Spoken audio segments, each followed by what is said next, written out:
সকালবেলা বানাবো খুদের ভাত, তাই চলে গেলাম মাঠে কিছু সবজি আনতে। এই যে লাউ পাতা নিয়ে আসলাম আর একটু পালং শাক নিয়ে আসলাম আর একটু বেগুন পোড়াবো, তাই কয়েকটা বেগুন তুলে নিয়ে আসলাম। গাছ থেকে টাটকা লঙ্কাও নিয়ে আসলাম, সেদ্ধ দেবো বলে ভাতের সঙ্গে। সবজি তুলে বাড়িতে চলে এলাম, দিদা খুদগুলো ভালো করে ঝেড়ে পরিষ্কার করে দিচ্ছে। বাড়িতে ধান সেদ্ধ করলে ধানের থেকে যে কুড়োটা বেরোয় না, সেই কুড়োর মধ্যে এই খুদগুলো থাকে, তাই একটু ঝেড়ে পরিষ্কার করে দিচ্ছে। খুদগুলো বেশ কয়েকবার ধুয়ে একদম পরিষ্কার করে দেওয়া হলো, এবার ভাতটা বসিয়ে দেওয়া হলো। আর এই খুদের ভাতের জলটা তো একটু পরিমাণ মতন দিতে হয়, তাই একটু আন্দাজ করে দিয়ে দিয়েছি। আর এর মধ্যে কাঁচা লঙ্কা, শাকগুলো দিয়ে দিয়েছি আর একটু আলু কেটে দিয়েছি। ভাতটা ফুটে উঠেছে, এদিকে সজনে পাতার শাক বাটা বানাবো, তাই যে পাতাটা তুলে এনে এই যে ছাড়িয়ে নিলাম। এর মধ্যে দিয়ে দিলাম লবণ, হলুদ, কাঁচা লঙ্কা আর রসুন দিয়ে পাতাটা একটু তেলে দিয়ে নাড়াচাড়া করে নেবো। এদিকে ভাতটা হয়ে গেছে, একদম ঝুরঝুরে ভাত হয়ে গেছে।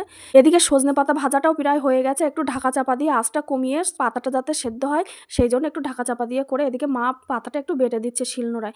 এদিকে একটু উনুনে বেগুন পুড়িয়ে নিয়েছি, বেগুনটা কাঁচা লঙ্কা, কাঁচা পেঁয়াজ, সর্ষের তেল আর লবণ দিয়ে মেখে নিয়েছি। খেতেও বসে গেছি। সকালের খাবারটা কিন্তু দারুণ ছিল।